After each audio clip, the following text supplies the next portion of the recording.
सभी को जय भीम, नमो बुद्धाय। और आज का अपना इस शिविर का अंतिम सत्र कह सकते हैं लेक्चर का, कि हम पूज्य संघरक्षित इन्होंने जो बौद्ध धम्म के भलाई के लिए जो कार्य किया, उस कार्य को हम कहने के बजाय सबसे पहले ये जो किताब लिखी है सुभूति जी ने, इसका नाम रखा है new voice in Buddhist tradition. ऊपर में नाम है संघरक्षित, नीचे में new voice in Buddhist tradition. So बौद्ध परंपरा में नई गूंज। सो एक ऐसा आवाज़ जो आवाज़ घूम रहा है, गूंज रहा है। हाँ, सो इस तरह से उनके कार्य की उन्होंने सराहना की और एक नई बात बताई कि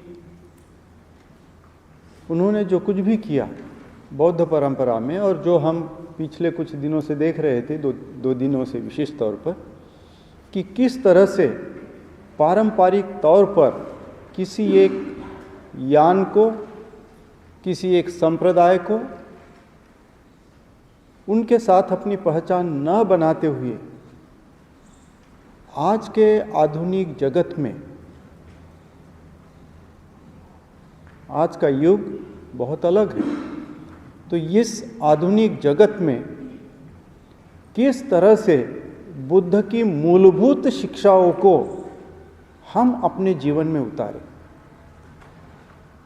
संघरक्षित जी ने अपने मन से कुछ निर्माण नहीं किया, अपनी कोई शिक्षा नहीं दी, लेकिन जो भी बुद्ध की मूलभूत शिक्षाएं हैं, उस मूलभूत शिक्षाओं को आज के परिवेश में, आज के संदर्भ में उन्होंने परिभाषित किया, और उस शिक्षा को व्यवहार में उतारकर हम किस तरह से आनंदी, सुखी और खुशहाली का जीवन जी सकते हैं, यह उदाहरण उन्होंने पेश किया। और इसलिए ये नई गूंज है, ये नई आवाज़ है। जो संपूर्ण बौद्ध परंपरा है, उस बौद्ध परंपरा के तहत जो बुद्ध काल की बातें हैं, जो बुद्ध ने मूलभूत शिक्षाएं दी है, उनके आधार पर ये बातें उन्होंने कही हैं। सो मैं कुछ आगे कहूँ तो उसके पहले हम पूज्य उर्गेन संघरक्षित जी कुछ बातों को देख लेते हैं जो इंग्लिश में है। Instead of only embodying my ideas in abstract form in a book, I have been able to embody them in concrete form, to some extent in a living movement, which I think actually is better. The movement is the continuation of my thoughts as they began in Sarvaya Buddhism and rituals. It is not enough to look at the things I have written since then. One has to look at the FWBO if one wants to see what I really think or feel about things in any way. So इसका सारांश ऐसा है कि जो भी मेरी बुद्ध धर्म को लेकर विचारधाराएं रही है, जो भी बौद्ध धर्म को लेकर मेरी भावनाएं रही हैं, उन भावनाओं को केवल विचारों तक और कल्पना और आइडिया तक ही सीमित नहीं रहा, तो उसको मैंने एक जीवंत, एक आंदोलन में परिवर्तित किया। और वह आंदोलन है FWBO जो यहाँ उल्लेखित है। वह FWBO आज त्रिरत्न बौद्ध महासंघ है, बदला हुआ नाम। सो इस त्रिरत्न बौद्ध महासंघ को जो देखेगा, जानेगा, वो मेरे विचारों को, मेरे भावनाओं को समझेगा। जो जीवित रूप में है, केवल मूर्त ऐसी कल्पनाएं नहीं हैं, मूर्त नहीं, अमूर्त कल्पनाएं नहीं हैं कि जो किताबों में स्थापित हैं या किताबों में लिखी हुई है और उसका व्यवहारिक तौर पर कोई दिख नहीं रहा है। सो इस तरह से मतलब जो भी पूज्य ओरगेन संघरक्षित ने त्रिरत्न बौद्ध महासंघ की स्थापना की या त्रिरत्न बौद्ध महासंघ की स्थापना करके उसको संचालित किया, उसका विकास किया, तो वह जो बात है वह उनके विचार, कल्पना, बौद्ध धर्म को जो जो भी लगा वो उन्होंने व्यवहार में उतारा।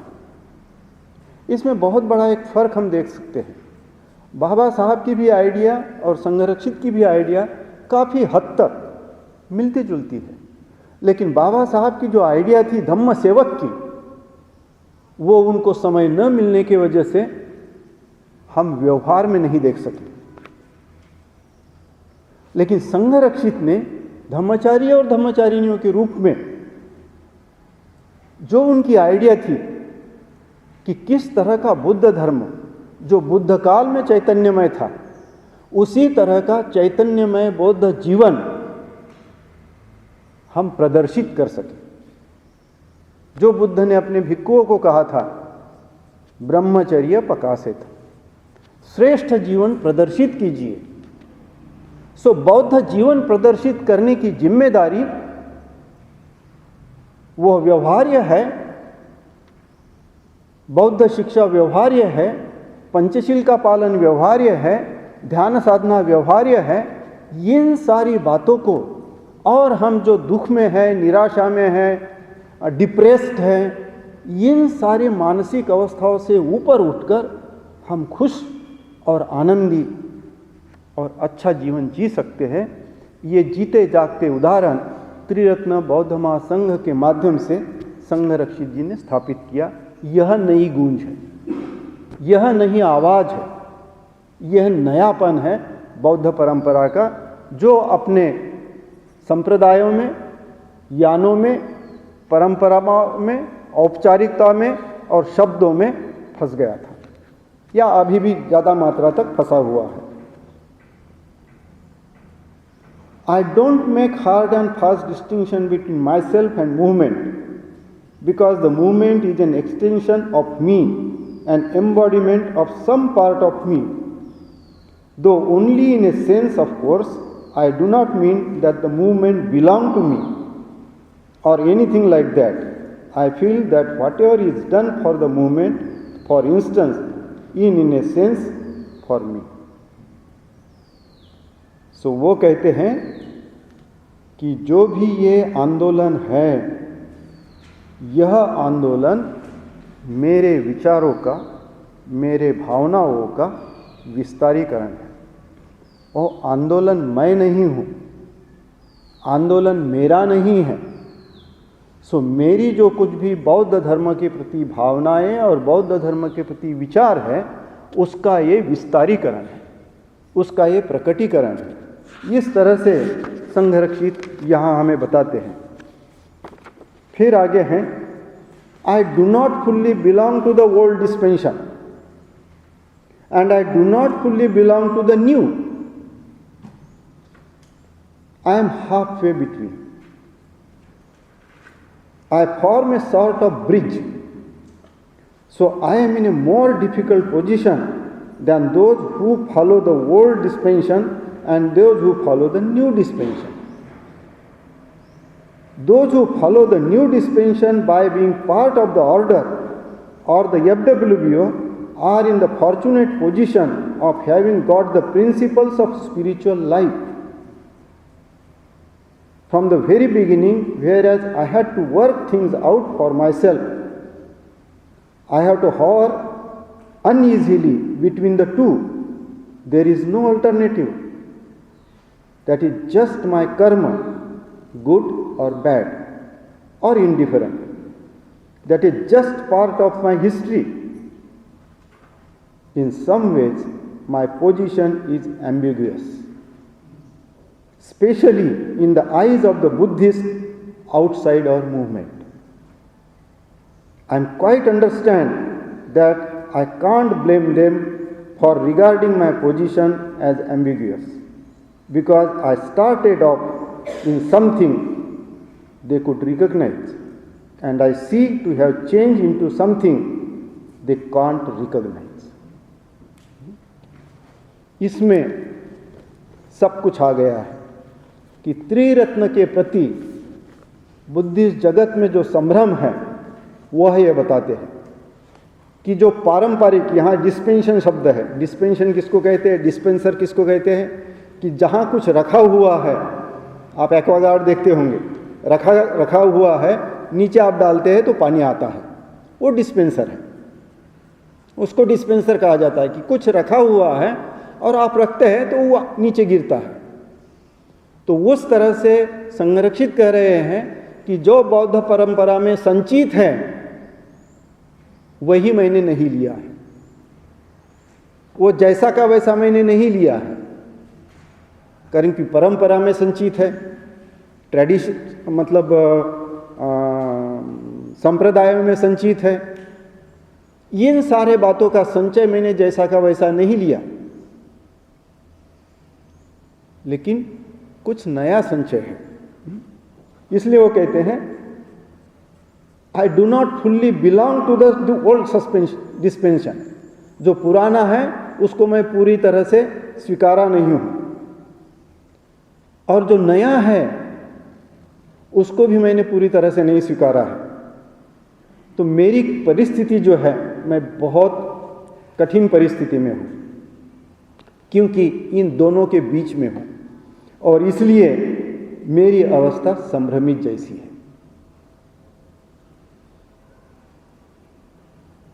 और जो ये नई बात को स्वीकार रहे हैं वो कुछ मात्रा में सुदैवी है, फॉर्चुनेट ये शब्द है, दैव सुदैव की बात नहीं है जिस तरह से हम लेते हैं, वो फॉर्चुनेट है, क्योंकि उनके लिए जो प्रिंसिपल्स ऑफ स्पिरिचुअल लाइफ है, आध्यात्मिक जीवन के जो तत्व हैं, वो मैंने शुरू से ही स्पष्ट किए हैं।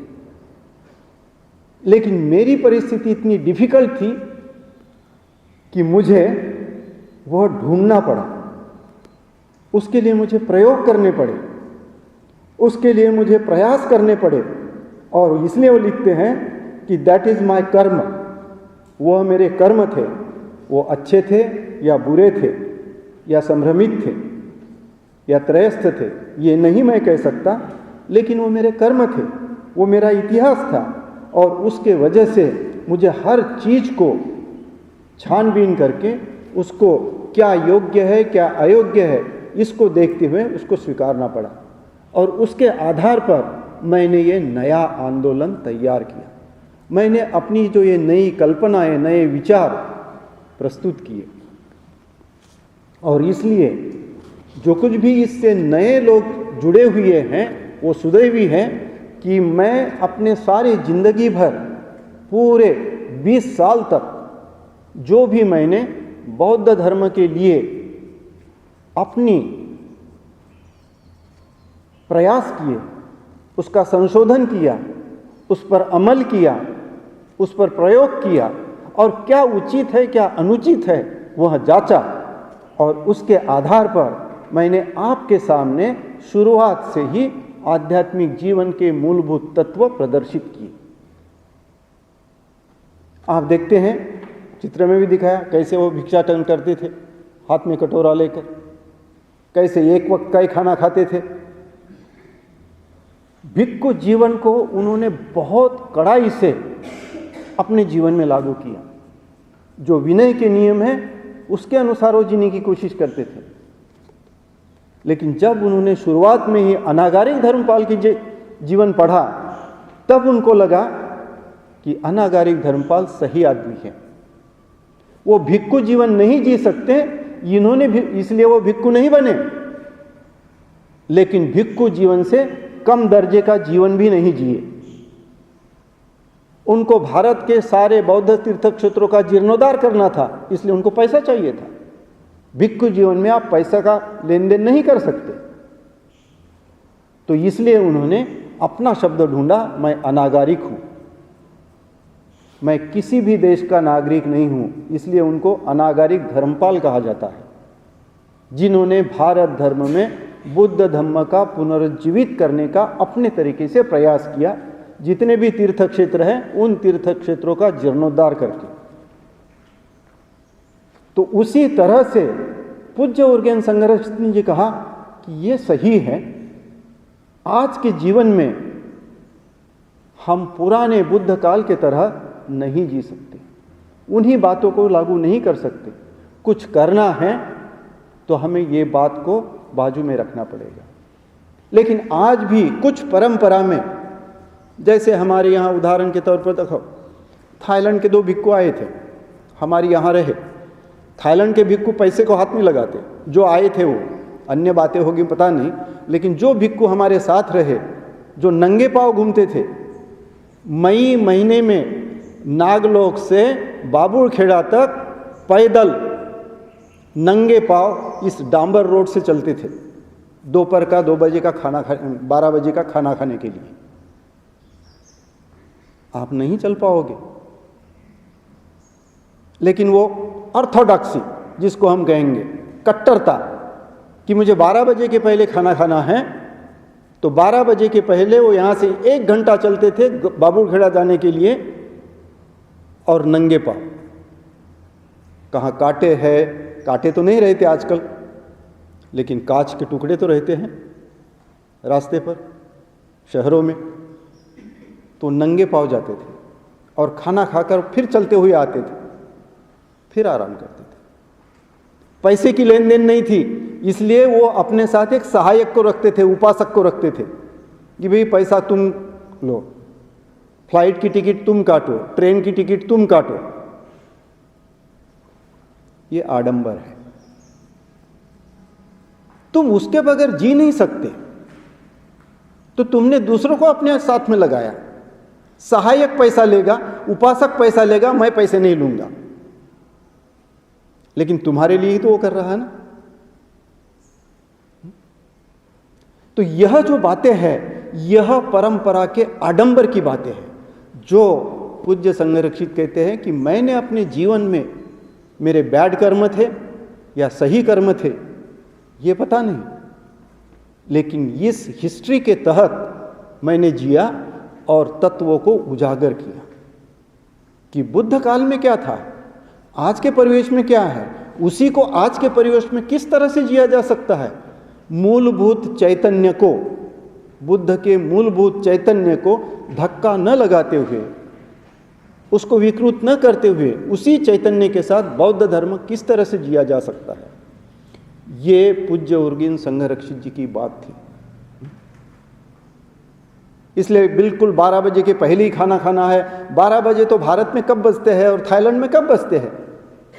तो यहाँ आओ तो यहाँ 12 बजे खाओगे और वहाँ जाओ तो वहाँ 12 बजे खाओगे। समय तो बदला ना, फिर डिफरेंस है ना, वहाँ के समय में और यहाँ के समय में 2 घंटे 2-2.5 घंटे का डिफरेंस है। तो ये सारी बातें जो है संघरक्षित जी ने दी। उन्होंने जब नया संघ निकाला, धम्मचारी बनाया, और जैसा मैंने कल कहा कि धम्मचारी ना सिंपल उपासक है ना वो भिक्खु है, लेकिन दोनों के ऊपर है। उसकी स्थिति बहुत अलग है। इसलिए वो कहते हैं कि people do not understand you, they not recognise you, आप नहीं पहचानते उनको। और वही कहते हैं कि इस आंदोलन को पहचानने वाले बाहर से नहीं देख सकते कि आंदोलन क्या है।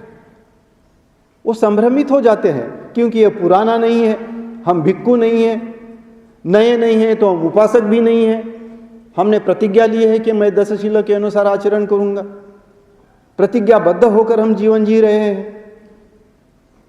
सो ना हम पुराने हैं ना हम सीधे साधे उपासक हैं।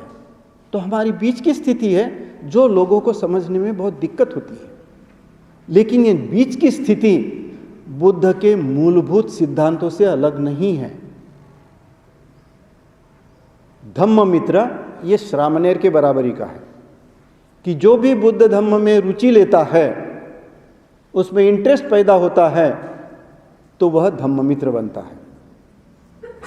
धम्ममित्र से धम्मचारी बनते वक्त उसको प्रशिक्षित होना पड़ता है। जैसे संघरक्षित जगदीश कश्यप के साथ प्रशिक्षित हुई, उसी तरह से धम्म मित्र को धम्मचारियों के साथ प्रशिक्षित होना पड़ता है। शुरुआत में संघरक्षित जी ने उनको प्रशिक्षित किया, तो उनके साथ प्रशिक्षित होते होते यह वो जो प्रशिक्षित हुए हैं ऑलरेडी हुए, जैसे संघरक्षित ने कहा कि जो मेरी कमिटमेंट थी उसी के अनुसार ये 12 लोग मुझे दिखे, इसलिए मैंने उनको ऑर्डर मेंबर बनाया। यह कमिटमेंट जो है नीचे गिर सकती है, तो उस कमिटमेंट को आगे बढ़ाने के लिए आपको कल्याण मित्रता चाहिए। इसलिए बुद्ध कहते हैं कि कल्याण मित्रता संपूर्ण धर्म है। तो उसी कल्याण मित्रता को पूज्य उर्गेन संघरक्षित जी ने एस्टैब्लिश किया कि हमारे बीच में कल्याण मित्रता हो।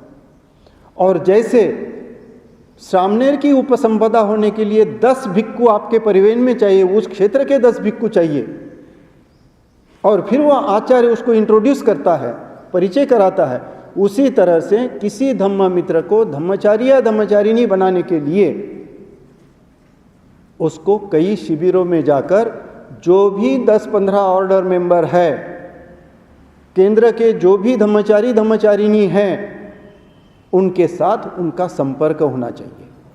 वह जानना चाहिए कि ये अपनी प्रतिज्ञाबद्धता कर रहा है, प्रतिज्ञाबद्धता के आधार पर वो धम्मचारी हो रहा है। सो जो पद्धति भिक्खु बनने में थी, वही पद्धति संघरक्षित जी ने धम्मचारी और धम्मचारी बनाने में उपयोग में लाई, एक नए दिशा से, एक नए तौर पर। और उस तरह से धम्मचारी या धम्मचारिणी की दीक्षाएं होती है। सो मूलभूत सिद्धांत को बाजू में रखते हुए संघरक्षित जी ने कुछ नहीं किया। मूलतः आनापानसति बुद्ध काल से जो चली आ रही है उसी को उन्होंने लागू किया, और अन्य साधनाएं भी लागू की है, उसका अलग आयाम है, वो इतना बताने की जरूरत नहीं है। लेकिन मुख्य मुद्दा ये है, ये नई आवाज है। भारत संसार से लगभग भिक्खुनी दीक्षाएं समाप्त हो गई थी। शायद महायान संप्रदाय में कहीं ना कहीं वो जारी थी, फिर थाईलैंड में उसका प्रवेश हुआ, फिर श्रीलंका में प्रवेश हुआ, आजकल भारत में भी भिक्खुनी होती है। लेकिन भिक्खुनियों में और भिक्खु में फर्क है। जो बुद्ध ने कहा था, ह्यूमन साइकोलॉजी को ध्यान में रखते हुए पूज्य उर्गेन संघरक्षित ने बहुत अच्छा विश्लेषण दिया कि why Buddha tell like this. Buddha ने ये निर्बंध भिक्खुनियों पर क्यों लगाए थे, और महाप्रजापति गौतमी को भिक्खुनी दीक्षा देते वक्त ये क्या कहेंगे उसको, कंडीशंस को क्या कहते हैं, शर्तें, ये शर्तें क्यों लागू की थी, जिसका परिणाम आज भी चल रहा है कि भिक्खुनी भिक्खु से कम दर्जे की है। लेकिन बुद्ध काल में तो ऐसा नहीं था। जो 80 महाश्रावक की लिस्ट है, उसमें पूर्व निवासानुस्मृति जानने वाली केवल एकमेव भिक्खुनी थी, जो अपने कई पूर्व जन्मों को जानती थी। वो एकमेव भिक्खुनी थी, और बुद्ध ने बड़ी तारीफ की उसकी। सो जैसे सारिपुत्र थे, वैसे ही धम्मदिन्ना थी, कि धम्मदिन्ना भिक्खुनी बहुत अच्छी तरह से धम्म का विश्लेषण करने में, बारीकी से धम्म बताने में माहिर थी। और वो जांचने के लिए प्रसेनजीत राजा ने कहा कि ये भिक्खुनी तो ऐसी कह रही है, क्या ये सही है? सो बुद्ध ने कहा उसका शब्द न शब्द सही है, वो प्रज्ञावान है।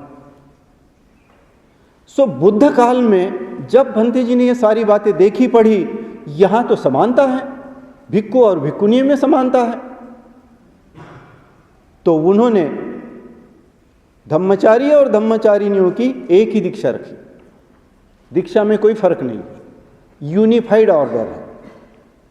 जो परंपरा में भिक्खुनी दीक्षा कम दर्जे की मानी जाती है और भिक्खु दीक्षा श्रेष्ठ दर्जे की मानी जाती है, वह बात नहीं। तो इस तरह से कुछ बातों को, जो बुद्ध काल के स्पिरिट था, बुद्ध काल का चैतन्य था, उस चैतन्य को पूज्य उर्गेन संघरक्षित जी ने अपने इस नए आंदोलन में उजागर किया। इसलिए ये नई गूंज है,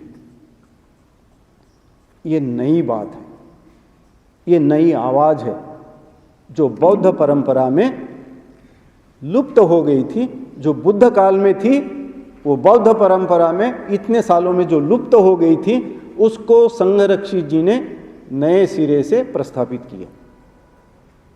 और शुरू में अपने अनुयायियों को इस तरह से ट्रेन किया, जो मैं कहूँ उनके सेमिनार लेकर, और वो सेमिनार में कैसे प्रशिक्षित किया अपने धम्मचारिणियों को कि बौद्ध जो सुत्त हैं उसको कैसे पढ़ना है,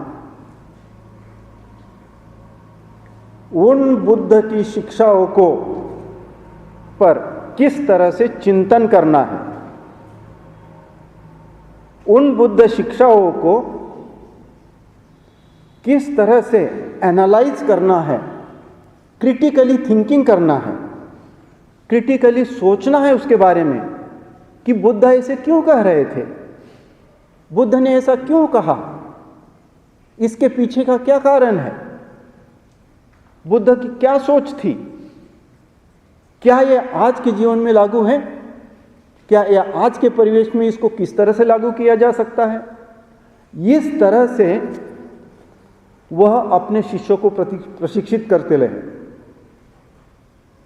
और उस शिक्षा में कितनी गहराई है वह गहराई भी उनके ध्यान में लाते रहे कि उनके चिंतन से उनके ध्यान में नहीं आता तो उसके गहराई में जाके देखो। आप कोई भी बंदे संघरक्षित का सेमिनार पढ़िए, महामंगल सुत्त का सेमिनार पढ़िए, रतन सुत्त का सेमिनार पढ़िए, सिगालवाद सुत्त का सेमिनार पढ़िए, किसी भी सुत्त का सेमिनार पढ़िए और आपकी सोच पूरी तरह से बदल जाती है। एक ऐसा लगता है, अरे मैं क्या सोचता था, जैसा गंदा पानी धीरे धीरे नीचे बैठ जाए उसकी धूल तो ऊपर में बिल्कुल क्लियर लगता है, वैसा हमारा संभ्रम पूरी तरह से निरस्त होकर हम सुस्पष्ट होते हैं बुद्ध की शिक्षा के बारे में। यह भंते संघरक्षित जी की एक अनोखी देन है। आर्य अष्टांगिक मार्ग की सीरीज चलाकर जिस तरह से आर्य अष्टांगिक मार्ग को परिभाषित किया आपको कहीं भी नहीं मिलता। किसी भी गुरु ने उस तरह से परिभाषित नहीं किया आर्य अष्टांगिक मार्ग को, और इसलिए यहाँ आए थे जो अभी IBC चलाते हैं, इंटरनेशनल बुद्धिस्ट यूनिवर्सिटी जो चलाते हैं, उन्होंने मलेशिया में पहली बार मलेशिया के उस भिक्खु ने संघरक्षित जी का ये आर्य अष्टांगिक मार्ग सबसे पहले छापा था स्वयं के पैसे से। छोटी सी किताब थी, इतनी सी, 8 फोल्ड पाथ करके, जो पूज्य भंते संघरक्षित जी ने उसको अलग अलग तरीके से vision and transformation, noble 8 fold path, इस तरह से उनकी किताबें फिर उसको और विस्तारित करके प्रसिद्ध की है। लेकिन सबसे पहली किताब वो मलेशियन भिक्खु ने छापी थी, यहाँ आए थे 2 साल पहले। सो कहने का मतलब यह है कि पूज्य उर्गेन संघरक्षित बुद्ध शिक्षा के गहराई में जाकर उसका चैतन्य क्या है, उसकी कितनी गहराई है, वो अपने शिष्यों को परिचित कराते थे इस सेमिनार के माध्यम से। और फिर तीसरी बात थी कि ये सारी जो बुद्ध शिक्षा है हम रोजमर्रा के जिंदगी में कैसे जी सकते हैं, उसको कैसे लागू कर सकते हैं। इस तरह से उन्होंने अपने शुरुआत के दिनों में अपने शिष्यों को प्रशिक्षित किया। महिला धम्मचारिणियों को उन्होंने प्रशिक्षित किया, स्वयं पुरुष धम्मचारियों को प्रशिक्षित किया, और इस तरह से उन्होंने अपने प्रशिक्षित धम्मचारी करने के पश्चात फिर उनको जिस तरह से बुद्ध ने कहा अलग अलग दिशा से जाओ, उसी तरह से पूज्य उर्गेन संघरक्षित जी ने 12 साल के पश्चात 68 में संघ स्थापित हुआ। 12 साल के पश्चात अलग अलग देशों में भेजा। अमेरिका में मंजू वज्र गए, ऑस्ट्रेलिया में और न्यूजीलैंड में बुद्धदास गए, जर्मनी में अनुमति गए, धम्मलोक शायद चाइना में गए थे, अभया जापान में गए। और इसलिए 1980 में यह त्रिरत्न बौद्ध महासंघ जो है वह अंतर्राष्ट्रीय बौद्ध आंदोलन बना। 12 साल के पश्चात 12 साल तक वो अपने ज्येष्ठ शिष्यों को प्रशिक्षित कर रहे। 77 में लोकमित्र यहाँ आए, 78 से वो कंटिन्यूअस भारत में है और हर चीज संघरक्षित जी से सलाह मशविरा करके भारत में वो प्रचारित करते रहे। कहने का मतलब ये है कि पूज्य उर्गेन संघरक्षित जी ने ये जो त्रिरत्न बौद्ध महासंघ स्थापन किया है, यह नई गूंज है, यह नई आवाज है, ये बौद्ध परंपरा में नई चेतना है, नया प्रवाह है कि हम बौद्ध शिक्षा को। मेरी क्या कल्पना थी जब मैं त्रिरत्न बौद्ध महासंघ में नहीं आता था, क्योंकि मुझे बताया हुआ गया था कि आप उपासक हो, भिक्षुओं को दान देना, परित्राण पाठ करवाना, आप बहुत अच्छे उपासक हो। घर में बुलाकर 10-10 भिक्षुओं को खाना खिलाता था, परित्राण पाठ करवाता था, बस वही मेरा काम है। तुम सामान्य जन हो, उपासक हो, तुम पंचशील का पालन नहीं कर सकते। बिल्कुल सिंपल था, आप पंचशील का पालन नहीं कर सकते। पंचशील का पालन करना है तो आपको भिक्षु ही बनना पड़ेगा। तो मेरा बौद्ध धर्म 1987 तक 86 तक ऐसा ही था। मैं उपासक, वो भिक्षु। दीक्षा भूमि जाओ तो उनके पांव पड़ो, वो कैसा है क्या है जानो मत, वो पीत वस्त्र में ऊपर बैठा है, मैं जाऊं और उसके पांव पड़ूं। यही बात थी। वो कुछ सिखाता नहीं था, साधु साधु साधु साधु हो गया था। कोई दीक्षा नहीं, कोई देशना नहीं, कोई बुद्ध टीचिंग से परिचित नहीं। ये मेरा अनुभव है 1986 तक का। जब मैं त्रिरत्न बौद्ध महासंघ के संपर्क में आया, जब मैंने देखा, पद्मोद्र के लेक्चर सुना, उनके शिविर में आनापानसति मैत्री भावना का ध्यान किया, मेरी आंखें खुल गई। मुझे लगा मैं कहाँ हूँ। वहीं से प्रेरणा मिली कि मैं बौद्ध जीवन जी सकता हूँ, उसके लिए भिक्षु बनना जरूरी नहीं है। तो यह जो बात है कि हम जी सकते हैं, हम दशशीलों का पालन कर सकते हैं, हम भिक्षु केवल चीवरधारी बनने के बजाय अच्छा जीवन जी सकते हैं, तो यह जो बात है, यह त्रिरत्न बौद्ध महासंघ में एक नया प्रवाह दिया, जिसके साथ हम श्रेष्ठ जीवन के प्रति ध्येयवादी होकर अपना जीवन जी सकते हैं। और आज जो है, आज त्रिरत्न के तरफ लोग आकर्षित होने का क्या कारण है? यहाँ नहीं, पाश्चिमात्य में भी, सारे यूरोप में फैला हुआ है। उसका कारण क्या है? क्लियर प्रेजेंटेशन, कि धर्म जो है वो बहुत सुस्पष्ट तौर पर आपके सामने प्रदर्शित किया जाता है, कि बुद्ध की शिक्षा क्या है उसको सुस्पष्ट तौर पर आपके सामने प्रदर्शित किया जाता है, ताकि आप वो समझ सके। और आपको परिचय भी कराया जा सकता देता है कि आप स्वयं उसका आचरण कर सकते हैं। और संघ के संपर्क के माध्यम से, धम्मचारियों के संपर्क के माध्यम से आप वो अनुभव ले सकते हैं। तो यह संघ और बुद्ध के शिक्षा की स्पष्टता इन बातों से यह स्पष्ट होता है कि त्रिरत्न बौद्ध महासंघ की तरफ लोग आकर्षित क्यों होते हैं। तो यह जो बात है, इस बात को लेकर हमें स्पष्ट होना है कि ये जो नई गूंज है, ये नया प्रवाह जो है, वो किस तरह का है। यह त्रिरत्न बौद्ध महासंघ ही नया प्रवाह है, नई गूंज है, और संघ रक्षित ने इसको निर्माण किया है। तो यह जो है, यह 6 बातों पर आधारित है। आपको जानकारी के लिए वह 6 बातें स्पष्ट होनी चाहिए। पहली बात है कि एक्यूमेनिकल, जो मैं ये शब्द इसके पहले भी प्रयोग में लाया, कि यह जो आंदोलन है यह इक्यूमेनिकल है, कि जो भी त्रिरत्न बौद्ध महासंघ में है वह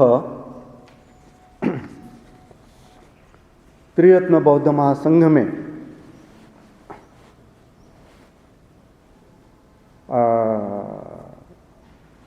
सर्वसमावेशक क्या है, कि हम किसी भी एक संप्रदाय से, एक यान से या किसी भी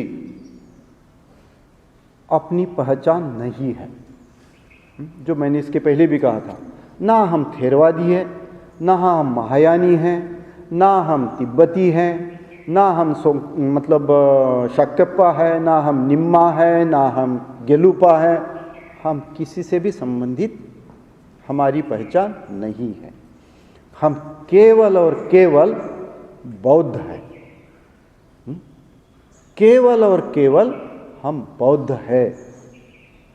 हमारी पहचान किसी यान से, किसी परंपरा से नहीं है।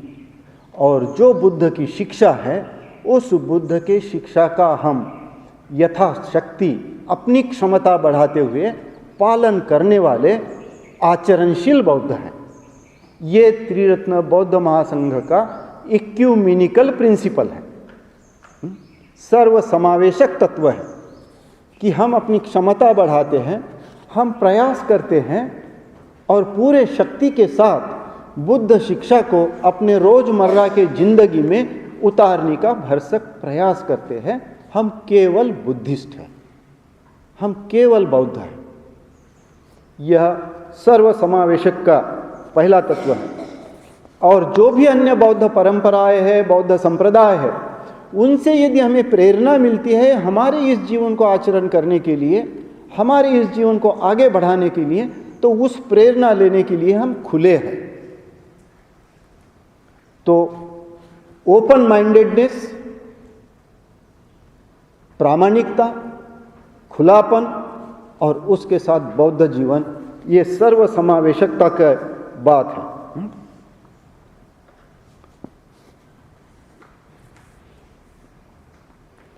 उसी तरह से फिर दूसरा मुद्दा है, और यह दूसरा मुद्दा है वेस्टर्न बुद्धिस्ट ऑर्डर। तो यह जो वेस्टर्न बुद्धिस्ट ऑर्डर है, वो अभी वेस्टर्न बुद्धिस्ट ऑर्डर नहीं रहा, वो इंटरनेशनल हुआ। और इंटरनेशनल होने के पश्चात उसका नाम बौद्ध परंपरा के अनुसार त्रिरत्न बौद्ध संघ, जो धम्मचारी और धम्मचारिणी है, वह संघ है। और यह संघ त्रिरत्न बौद्ध संघ कहलाता है। और त्रिरत्न बौद्ध महासंघ ये आंदोलन है। और इस आंदोलन में सभी हमारे सेंटर्स, आप सभी, आपने दीक्षा ली या न ली, आपने 5 दिन प्रवचन सुने, आप त्रिरत्न बौद्ध महासंघ का हिस्सा बन गए। तो इस तरह से कोई भी व्यक्ति त्रिरत्न बौद्ध महासंघ से जो भी परिचित होता है, वह त्रिरत्न बौद्ध महासंघ का हिस्सेदार बन जाता है। आप 5 दिन के लिए त्रिरत्न बौद्ध महासंघ के हिस्सेदार बन गए। तो इस तरह से यह त्रिरत्न बौद्ध महासंघ है। लेकिन ये जो त्रिरत्न बौद्ध संघ है, यह त्रिरत्न बौद्ध संघ, यह स्वातंत्र्य, समता और बंधुत्व का जीता जागता नमूना है, क्योंकि वहाँ स्त्री पुरुष में कोई भेद नहीं है, धम्मचारिणी और धम्मचारियों में कोई भेद नहीं है, दोनों की दीक्षा समान है, दोनों की दीक्षा एक है, दोनों का शिक्षक एक है, दोनों की टीचिंग्स एक है, हर चीज समान है। तो कोई ऊंच नीचता कोई बात नहीं है। तो ये समता का, और हर धम्मचारी हर धम्मचारिणी स्वतंत्र है, वह इंडिविजुअल है, वह ग्रुप का सदस्य नहीं है। तो जो बुद्ध ने कहा कि तुम व्यक्ति हो, तुम इंडिविजुअल हो, तुम मेरे जैसे स्वतंत्र मत के हो, वैसे ही संघरक्षित जी ने धम्मचारी और धम्मचारिणियों को प्रशिक्षित किया कि तुम पूरी तरह से स्वतंत्र हो अपना मत रखने के लिए। लेकिन हम एक दूसरे से किस आधार पर बंधे हुए हैं कि हम सभी का ध्येय एक ही है, हमारा सभी का आदर्श एक ही है, और वह है बुद्ध धम्म संघ। यह तीन रत्न हमारे आदर्श है, और हमारा सभी का आदर्श एक ही है, और सभी हम एक दिशा से जा रहे हैं, इसलिए हम एक साथ हैं। लेकिन एक साथ रहते हुए भी हम हर एक व्यक्ति स्वतंत्र है। मेरी स्वतंत्रता को दूसरा धम्मचारी बाधित नहीं कर सकता। मेरे मत है, आपके मत है। लेकिन बुद्ध धम्म संघ के प्रति कॉन्ट्रडिक्शन होगा तो हम एक मत में नहीं रह पाएंगे। जहां बुद्ध धम्म संघ के बारे में है कि वह तुम्हारा भी आदर्श है, वह मेरा भी आदर्श है, हम उसी दिशा से जा रहे हैं, इसलिए हम यूनिफाइड हैं, इसलिए हम सामंजस्य से जा रहे हैं। जो भी है हम संघ वंदना में पठन करते हैं, सुपटिपन्नो भगवतो सावक संघो, त्रिरत्न के ओर जाने वाला ये मार्ग सन्मार्ग है, सुपटिपन्नो है, उजुपटिपन्नो है, यही योग्य मार्ग है, इसी योग्य मार्ग पर हमें चलना है। और न्यायपटिपन्नो, ये न्याय है। न्याय कब होगा? जब स्वातंत्र्य समता बंधुत्व होगी, तभी वो न्याय होगा। जब स्वातंत्र्य समता बंधुत्व नहीं होगा तो वो अन्याय होगा। सो न्याय मार्ग बनने के लिए स्वातंत्र्य समता और बंधुत्व के आधार पर ही आपको जीना है, इसलिए वो न्याय मार्ग होता है, और इस न्याय मार्ग से आपको चलना है। और अंत में है सामीची पटिपन्नो, कि आपको सामंजस्य के साथ जाना है। मेरे और आपके मत अलग है, लेकिन मैं आप विरोधी मत होने के बावजूद भी आपको मैं अपना दुश्मन नहीं मानता। मैं आपका मत का सहमत नहीं होते हुए भी आप मुझे अपना दुश्मन नहीं मानते। हम एक ही मार्ग के साथी हैं, और वहां हमारा सामंजस्य आता है कि हम एक ही मार्ग पर चल रहे हैं, हम सामंजस्य से चल रहे हैं, एक दूसरे के साथ तालमेल बिठाते हुए चल रहे हैं।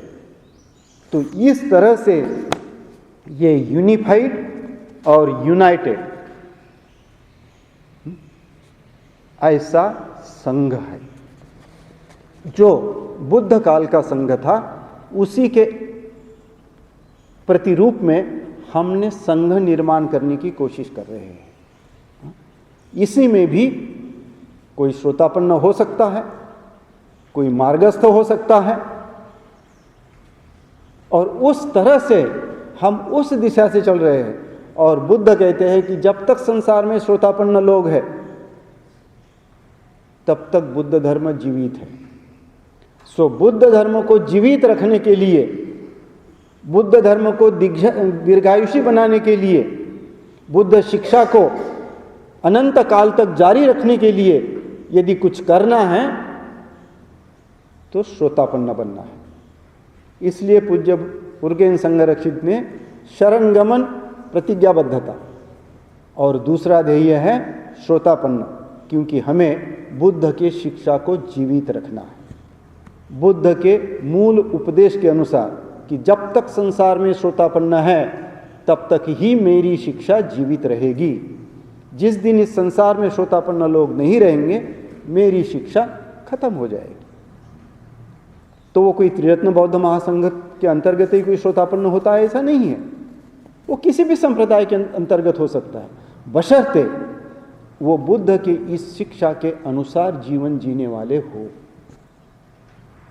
उस चैतन्य के साथ जीवन जीने वाले हो, वैसी ध्यान साधना करने वाले जीवन जीने वाले हो, तभी वो हो सकता है। तो इस तरह से पूज्य उर्गेन संघरक्षित जी ने ये स्त्री पुरुषों का एक संघ निर्माण किया है। तो यह एक अपने आप में बहुत अनोखी और बहुत अलग बात है कि जो श्रोतापन्न को अपना ध्येय मानकर त्रिरत्नों के प्रति प्रतिज्ञाबद्ध होकर अपना जीवन यापन कर रहे हैं, ये नई गूंज है, ये नई परंपरा है, और वह आर्य संघ की निर्मिति की बात है। और यह एक तरह से पूज्य उर्गेन संघरक्षित कहते हैं, इट इज रिवोल्यूशनरी, एक क्रांतिकारी कदम है। और ये जो संघ है, यह संघ में सभी देशों के लोग, सभी तरह के लोग सम्मिलित हो सकते हैं।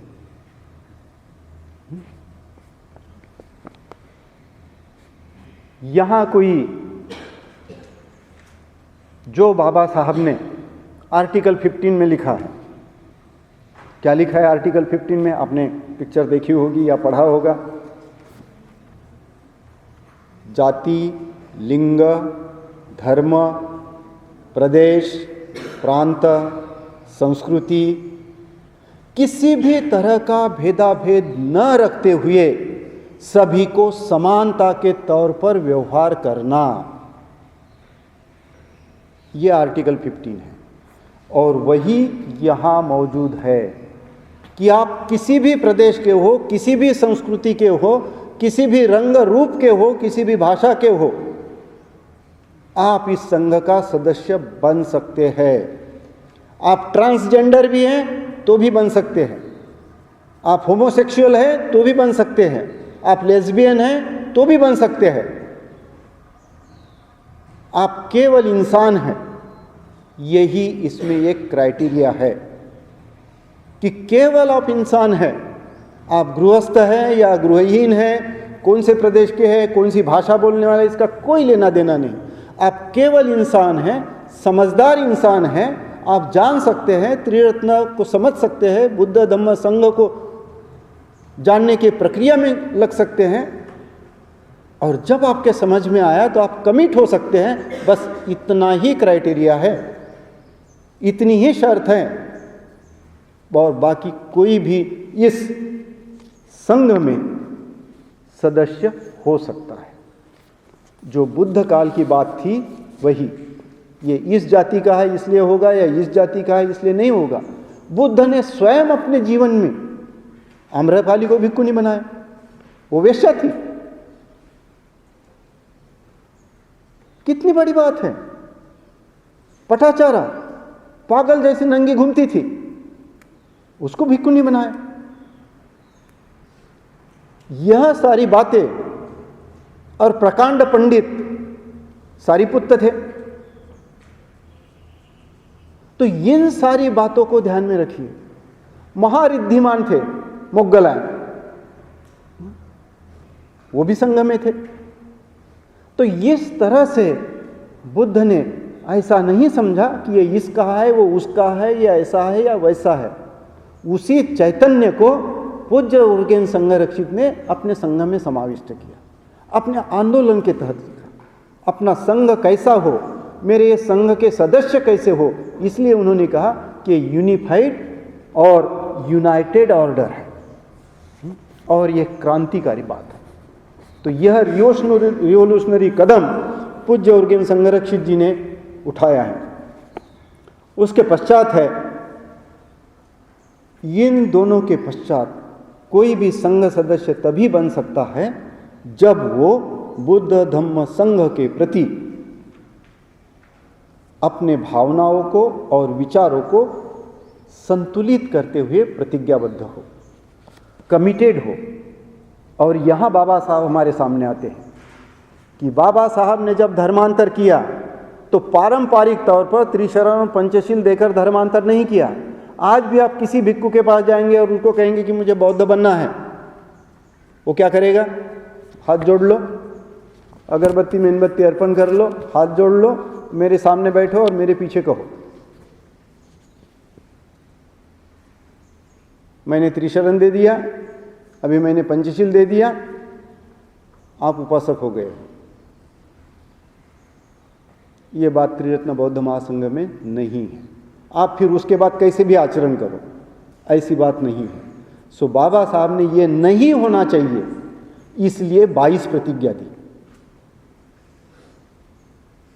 बहुत महत्वपूर्ण बात है इस बात को समझना कि वो चंद्रमणि ने उनको बौद्ध बनाते वक्त केवल त्रिशरण और पंचशील दिया और कहा कि आप अभी बौद्ध बन गए हो। और फिर उसी स्टेज पर पूज्य बाबा साहब ने ये नहीं कहा कि भंते अभी बचे हुए ये 5 लाख लोगों को भी आप दीक्षा दे दें।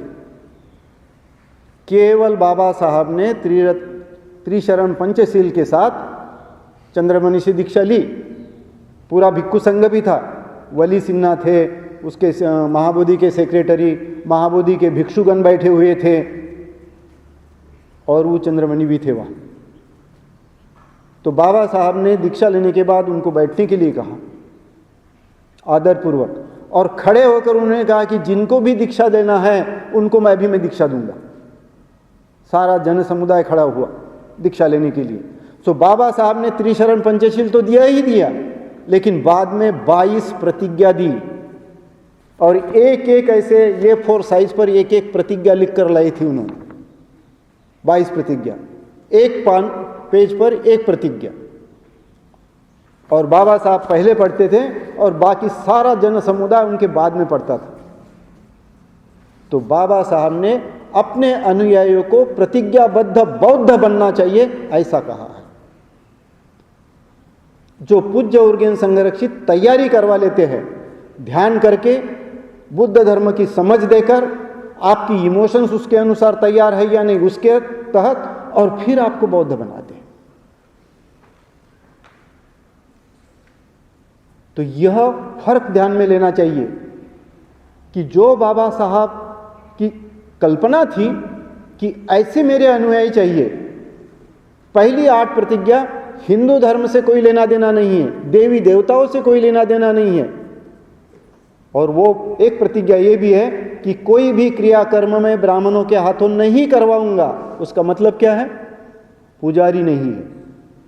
बौद्ध धर्म में कोई पुजारी नहीं है, बौद्ध धर्म में कोई विधिकर्ता नहीं है। तो यह बाबा साहब की सोच थी कि उनके अनुयायी प्रतिज्ञाबद्ध बौद्ध बने और प्रतिज्ञाबद्धता के तौर पर बौद्ध का जीवन जिए। जो बात वो नहीं कर पाए अपने जीते जी, क्योंकि उनको जीवन नहीं मिला बौद्ध करके। पूज्य उर्गेन संरक्षित ने यही बात लाई कि बुद्ध धम्म संघ के प्रति आप प्रतिज्ञाबद्ध है या नहीं। जब बुद्ध धम्म संघ के प्रति प्रतिज्ञाबद्ध हो गए हो तो मित्र करके आपको पंचशील का पालन करना है। आपको शराब नहीं पीनी है, आपको मांसाहार नहीं करना है, आपको चोरी नहीं करनी है, आपको लैंगिक दुराचरण नहीं करना है। इन सारी बातों से, झूठ बोलने से अलिप्त रहना है। इन सारे पंचशीलों का जितने क्षमता से हो सके उतने क्षमता से आचरण करने की कोशिश कीजिए। टूट जाता है तो अपने कल्याण मित्र के साथ संपर्क कीजिए और फिर से नहीं टूटे इसके लिए कैसा प्रयास करना चाहिए वो कीजिए। सो ये धम्म मित्र के प्रशिक्षण के तौर पर की बातें हैं, ताकि आप प्रतिज्ञाबद्ध आसानी से हो सके। आपकी प्रतिज्ञाबद्धता दिन ब दिन बढ़ती रहे, वो विस्तारित होते रहे। सो बाबा साहब ने ये प्रतिज्ञाबद्ध बौद्ध बनने के लिए और प्रतिज्ञाबद्धता के तौर पर बौद्ध जीवन जीने के लिए हमें 22 प्रतिज्ञा दी। जिन प्रतिज्ञा में आर्य अष्टांगिक मार्ग है, जिन प्रतिज्ञा में पंचशील है, जिन प्रतिज्ञा में समता पालन करने का निर्देश है, सो समता के साथ जीऊंगा, त्रिशरण, पंचशील और आर्य अष्टांगिक मार्ग का आचरण करूंगा, 10 पारमिता का पालन करूंगा, ये सारी बातें 22 प्रतिज्ञा में है। सो बेसिक बुद्धिज्म तो आपको प्रतिज्ञा के तौर पर आचरण करना है। ये ऐसा धर्म बाबा साहब ने हमें दिया है, प्रतिज्ञाबद्ध बौद्ध का। लेकिन वो वैसा संघ निर्माण नहीं कर सके, वैसा आंदोलन निर्माण नहीं कर सके। इसलिए आज बाबा साहब के अनुयायी बौद्ध धर्म के नाम पर हमें संभ्रमित लगते हैं, संभ्रमित जीवन जीते हैं, हिंदू देवदौसा के साथ जीते हैं। बड़े बड़े राजकीय पुढ़ारी बाबा साहब के अनुयायी करने वाले गणपति उत्सव मनाते हैं, दुर्गा उत्सव मनाते हैं और कहते हैं कि हमें लोगों के साथ तो रहना पड़ता है। ये ऐसा संभ्रमित समाज हो गया है। इस संभ्रमित समाज में सुस्पष्ट तौर पर धम्म देश न देकर प्रतिज्ञाबद्ध बनाने वाली ये नई गूंज है त्रिरत्न बौद्ध महासंघ के माध्यम से। इस तरह से हमें त्रिरत्न बौद्ध महासंघ को समझने की जरूरत है। और फिर ये किस तरह से शरण गमन की या प्रतिज्ञाबद्धता के स्तर है, वो भंते जी ने फिर डिटेल में बताया। उसमें हमें जाने की जरूरत नहीं। जब आप त्रिरत्न बौद्ध महासंघ के संपर्क में ज़्यादा से ज़्यादा रहते रहेंगे तो आपको ये 4-5 जो स्तर है वो पता चल जाएंगे कि सांस्कृतिक स्तर क्या होता है, फिर तात्कालिक स्तर क्या होता है, फिर वो प्रतिज्ञाबद्धता का क्या होता है, फिर वो श्रोतापन्न का प्रतिज्ञाबद्धता का स्तर क्या होता है, अंतिम क्या होता है। इस तरह से वो जो शरण गमन के प्रतिज्ञाबद्धता के जो स्तर है वो आप जानेंगे। सो त्रिरत्न बौद्ध महासंघ मतलब प्रतिज्ञाबद्ध बौद्ध जीवन जीने का आंदोलन, कि मैं प्रतिज्ञाबद्ध होकर अपना बौद्ध जीवन जीऊं। ये जिसको पसंद है वो त्रिरत्न बौद्ध महासंघ का शामिल हो सकता है। जो भी कोई व्यक्ति प्रतिज्ञाबद्धता के तौर पर जीवन जीना चाहता है, बौद्ध जीवन जीना चाहता है, वो त्रिरत्न बौद्ध महासंघ का हिस्सा बन सकता है। यही इतना बात है। उसके पश्चात है लाइवलीहुड, कि आजीविका तो हर एक को करनी पड़ती है, लेकिन वो आजीविका आपकी त्रिरत्न के अनुसार हो। इसलिए आप शराब नहीं बेच सकते, इसलिए आप तंबाकू नहीं बेच सकते, सिगरेट नहीं बेच सकते, खटीक का व्यवसाय नहीं कर सकते, मांस नहीं बेच सकते।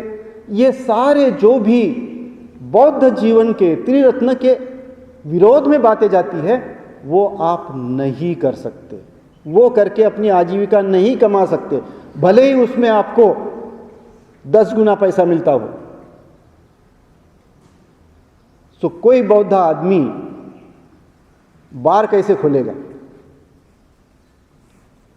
नॉनवेज खिलाना और शराब पिलाना, तो ऐसे वाइन बार कैसे खोल सकता है? संभव ही नहीं है, ये मनाही है। सो आपका जीवन जो है वो त्रिरत्न के आदर्श के अनुसार आप जीवन जियो। इसलिए उन्होंने कहा टीम बेस्ड राइट लाइवलीहुड, कि जो भी आपकी आजीविका है वो एक चमू पद्धति से आप आजीविका कीजिए। कोई भी आजीविका करना हो, उस वक्त बुद्ध के काल में तो ऐसे नहीं थे और आज भी ढेर सारी बातें नहीं है कि हर कोई नौकरी मिलेगी, ऐसी बात नहीं है। हर एक को नौकरी मिलेगी यही बात नहीं है। भले ही रिजर्वेशन हो, आज तो रिजर्वेशन भी खत्म हो रहा है। तो आपको व्यवसाय करने हैं, तो व्यवसाय करते वक्त अकेला आदमी व्यवसाय नहीं कर सकता, तो उसको मिलकर व्यवसाय करना है। सब्जी का भी दुकान चलाना हो तो आपको 2-3 लोग लगते हैं परिवारजन के, 2-3 लोग मिलकर चलाते हो। किराना शॉप भी चलाना हो तो 2-4 लोग आपको साथ में लगेंगे। कौन सा भी व्यवसाय करना हो आपको टीम लगती है, कम से कम 3 आदमियों की टीम लगती है। सो वो 3 आदमियों ने मिलकर अपना आजीविका का व्यवसाय करना है। वो है टीम बेस्ड राइट लाइवलीहुड। और यह राइट लाइवलीहुड, सम्यक आजीविका का मतलब है कि आप बुद्ध तत्व के अनुसार अपने व्यवसाय चुनें और बुद्ध तत्व के अनुसार आप उसमें अपनी आजीविका करें। सो इस तरह से यह बात है। तो यह फिर यदि आप चाहते हैं और कुछ अच्छा व्यवसाय करना चाहते हैं तो फिर आप कम्युनिटी में रहे, फुल टाइम रहे। और संगरक्षक जी ने ये यशस्वी करके दिखाया। विंड हॉर्स ट्रेडिंग कंपनी करके उनके अनुयायी ने निकाला, जो करोड़ों रुपए का व्यवसाय करती रही है। सारे संसार से वहाँ काम करने वाले लोग जाते रहे और टीम बेस्ड राइट लाइवलीहुड के तौर पर करोड़ों रुपए से हमारे त्रिरत्न के सेंटर्स खड़े हुए हैं। बड़ी बड़ी संपत्ति हमने तैयार की है, वो उसी का कारण है। तो वह टीम बेस्ड राइट लाइवलीहुड के तौर पर ये सारी बातें रही। तो मुख्य मुद्दा है कि त्रिरत्न के तहत ये टीम बेस्ड राइट लाइवलीहुड की बात है। और फिर दो बातें रह गई है। एक बात है स्पिरिचुअल फ्रेंडशिप। सो स्पिरिचुअल फ्रेंडशिप देखने की बात है कि स्पिरिचुअल फ्रेंडशिप जो है वह स्पिरिचुअल फ्रेंडशिप यानी कल्याण मित्रता है। और यह कल्याण मित्रता जो है यह हमारे अंदर बहुत बड़ा परिवर्तन लाता है और यह नेटवर्क ऑफ स्पिरिचुअल फ्रेंडशिप कहलाता है। और इसको कहा गया है इंद्रजाल। इंद्रजाल में क्या होता है कि जो ऐसा जाला है और हर जाले में अलग अलग रंग के हीरे जो हैं वो गूंथे हुए हैं। हीरो को गूंथकर वो ऐसा जाला बनाया हुआ है। जब जाला एक साथ आएगा, वो हीरे एक साथ आएंगे तो टकराएंगे, वो घिसेंगे तो उनकी चमक बढ़ेगी, उनकी धूल झटक जाएगी। और यही कल्याण मित्रता में होता है कि जब आप किसी के कल्याण मित्र हैं, जब आप साथ में रह रहे हैं, तो आप यदि गलत दिशा से जा रहे हैं तो आपका कल्याण मित्र आपको टोकेगा कि भाई ये हमारे धम्म जीवन के लिए उचित बात नहीं है। भले ही आपको बुरा लगे, भले ही आपको अनुचित लगे, लेकिन वो आपको सही रास्ते पर रखने की कोशिश करेगा। सो कल्याण मित्र वही होता है, बड़ा आनंददायी। और कल्याण मित्रता की दो बातें हैं। पहली है कि आपके दोनों के बीच में प्रामाणिक संबंध होने चाहिए, ऑनेस्टी होनी चाहिए, और दोनों के बीच में पारदर्शिता होनी चाहिए। सो पारदर्शिता और ऑनेस्टी यदि है तो आपकी कल्याण मित्रता है, और पारदर्शिता और ऑनेस्टी नहीं है, ट्रांसपेरेंसी एंड ऑनेस्टी नहीं है, पारदर्शिता और प्रामाणिकता नहीं है, तो आपकी कल्याण मित्रता नहीं है, वो अन्य कुछ हो सकती है। सो अपना कल्याण मित्रता के साथ ये होना जरूरी है। तुमने जो गलत किया, जो तुम्हें अंदर चुभ रहा है, वो किसके पास बताओगे? देखो, कुछ चुभ गया है तो वो सलते रहता है। मैं उसको सल कहता हूं, शल्य यही शब्द है। मतलब वो बीच ही बीच में चुभते रहता है, थोड़ा सा भी झटका लगे चुभते रहता है, बड़ा तीव्र दर्द होता है। ऐसा देखो कि वो जो कोई कांटा हो या कोई हो आपके पाँव में गड़ गया हो, वो निकला नहीं, पाँव के अंदर ही हो, और चलते वक्त कभी चुभता है, कभी नहीं चुभता है, कभी अचानक गया तो एकदम ऐसा। सो अजब हमें इतनी चुभन होती है, हमें इतना दर्द होता है। उसी तरह से हमारे अकुशल कृत्यों का मन पर वो प्रभाव होता है। मन में वो अकुशल कृत्य चुभते रहते हैं, और जब तक उसको निकालोगे नहीं, निकालते वक्त दर्द जरूर होगा, लेकिन बाद में आप इतने रिलैक्स हो जाओगे, बहुत हद से ज्यादा। यही बात होती है, हमारा अकुशल कृत्य बताते वक्त कल्याण मित्रता के साथ शेयर करते वक्त हमें बहुत दर्द होता है, बहुत पीड़ा होती है, बहुत शर्म लगती है। लेकिन इन सब के बावजूद यदि हमारे अंदर होने वाली चुभन, वह दर्द, वह अकुशल कृत्य हम खुले दिल से अपने कल्याण मित्र के पास बता दे, तो हमारी जो बंदिस्त शक्ति है, ब्लॉक्ड एनर्जी है, वो खुली हो जाती है। और वह खुली होने की वजह से हमारा ध्यान अच्छा होता है। हमारा ध्यान अच्छा न होने के वजह ये प्रमुख कारण है कि अंदर ढेर सारी चुभन है, अंदर ढेर सारा पाप कर्म छिपा हुआ है, वो हमें ध्यान में परेशान करता है, हमारे ध्यान में वो शक्ति नहीं लगाने देता, और इसलिए हमारा ध्यान नहीं होता है। सो कल्याण मित्रता, इसलिए बुद्ध ने कहा ये संपूर्ण धर्म है, क्योंकि वह आपकी शक्ति को पूरी तरह से, ब्लॉक्ड एनर्जी को पूरी तरह से मुक्त कराता है। और मुक्त होकर आप निश्चिंत होकर एकाग्र हो जाते हो, ध्यान में स्थिर हो जाते हो, आपको सुस्पष्टता से दिखाई देता है। तो यह जो बात है, यह कल्याण मित्रता अपने आप में ही संपूर्ण धर्म है बुद्ध वचन के अनुसार। और यह कल्याण मित्रता का जाल संपूर्ण संघ में फैला हुआ है। मेरा कोई कल्याण मित्र है, उसका कोई कल्याण मित्र है, उसका कोई कल्याण मित्र है। हम एक दूसरे के साथ, कल्याण मित्रता के साथ एक दूसरे से गुथे हुए हैं, और यह संघ है। सो संघ मतलब स्वतंत्र व्यक्तियों का कल्याण मित्रता के साथ संबंध प्रस्थापित किए हुआ लोग, कि आप यदि स्वतंत्र व्यक्तिमत्व के साथ एक दूसरे के साथ कल्याण मित्रता के संबंध में प्रस्थापित हैं, तो फिर आप संघ है। तो यह संघ पूज्य उर्गेन संघरक्षित जी ने बहुत अनोखे तौर पर स्थापित किया।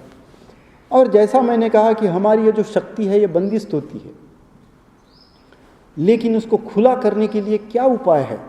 सो खुला करने के लिए आर्ट है। आर्ट मतलब कला, और यह कला अभिजात कला होनी चाहिए। वो डीजे का डांस नहीं होना चाहिए, वो कला नहीं है। हाँ, आपको यदि कोई श्रेष्ठ भरतनाट्यम देख सकते हो, कहीं श्रेष्ठ ओडिसी नृत्य देख सकते हो, कहीं श्रेष्ठ प्रकार का कथक नृत्य देख सकते हो, तो आपको पता चलेगा कला क्या होती है। यदि आप अनुष्का शंकर की, जो रविशंकर की बेटी है, उसका यदि आप सितार सुन सकते हो, जो शुजात खां की सितार सुन सकते हो, विलायत खान की सितार सुन सकते हो, इसमें क्या है? केवल आवाज, केवल ध्वनि। वह ध्वनि आपके अंतर्ध्वनि को किस तरह से प्रतिसाद देता है। यह जो कला है, रंग संगति है, यह रंग संगति आपको किस तरह से है? सारा संसार, सारा जीवन ही ध्वनि और प्रकाश से बना हुआ है। प्रकाश कोई अपने आप में प्रकाश नहीं होता, प्रकाश रंग होता है। तो सारा संसार, सारा जीवन ध्वनि और रंगों से मिला हुआ है। ध्वनि और रंगों के तहत ही हमारा जीवन है। बगैर ध्वनि से और बगैर रंग से हमारा जीवन ही नहीं है। तो उस ध्वनि और रंग की जो बात है, वह कला है।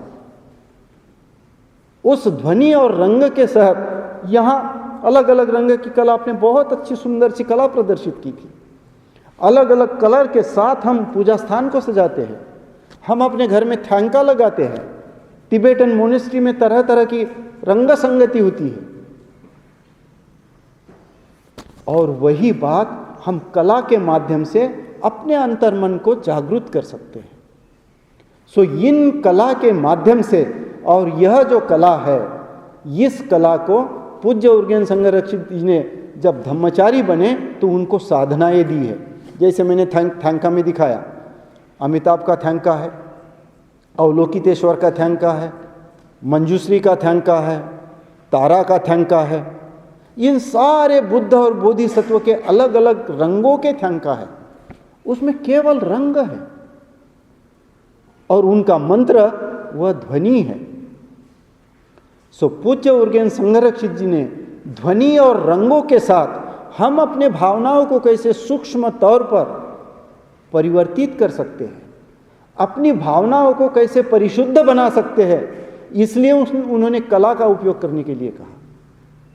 सो त्रिरत्न बौद्ध महासंघ में आध्यात्मिक जीवन जीने के लिए कला अहम भूमिका निभाती है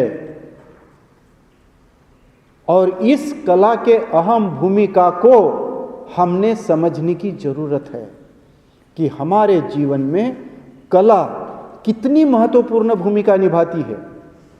जब आप घंटी का आवाज़ बजाएंगे, ये बेकार है, मैं अनुरोध करूंगा कि यहाँ जो है किसी के पास चले जाइए और इसको जो ट्यूब होता है साइकिल का ट्यूब, वो ट्यूब इस पर चढ़ा दीजिए, रबर ट्यूब, और इसका फिर अलग आवाज़ आएगा, ऐसा आवाज़ नहीं आएगा, इसकी बहुत अलग गूंज आएगी। ये ताइवान के बौद्धों ने दी हुई हमें सप्रेम भेंट है।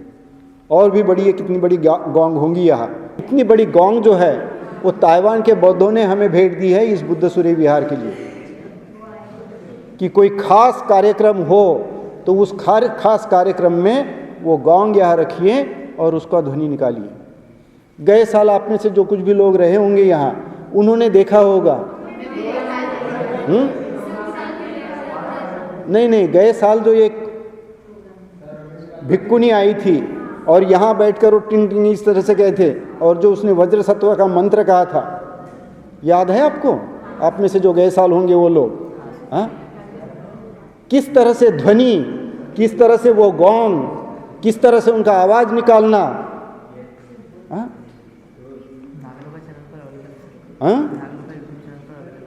नागलो का यूट्यूब चैनल पर अवेलेबल है। तो वह देखिए, यह कला है जो हमारे भावना को परिशुद्ध करता है। मुझे तो लगा कि मैं ध्यान कर रहा हूं वो सुनते वक्त। इतना सुंदर प्रस्तुतिकरण उन्होंने वज्र सत्व मंत्र का किया था, जो दुजान रिम्पोचे ने भंते संघरक्षित जी को दी है। तो उस मंत्र चांटिंग के साथ उस ध्वनि को निकालते हुए इतना सुंदर प्रस्तुतिकरण था।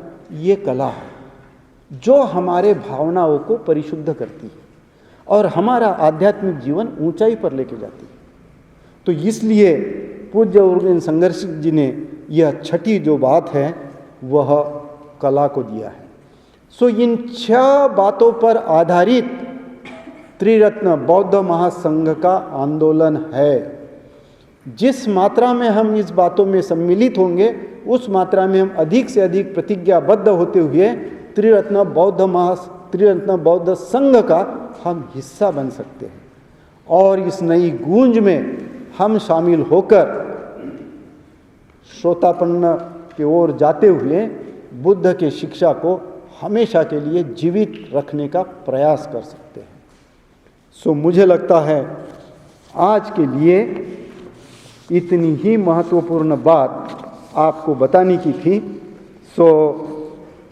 सो ये जो 6 क्राइटेरिया है, फिर से एक लाइन में लिख लीजिए। पहला है इक्यूमेनिकल, इंग्लिश में उसको कहेंगे हम सर्वसमावेशक। दूसरा है यूनाइटेड और यूनिफाइड बौद्ध संघ। कैसा कहेंगे?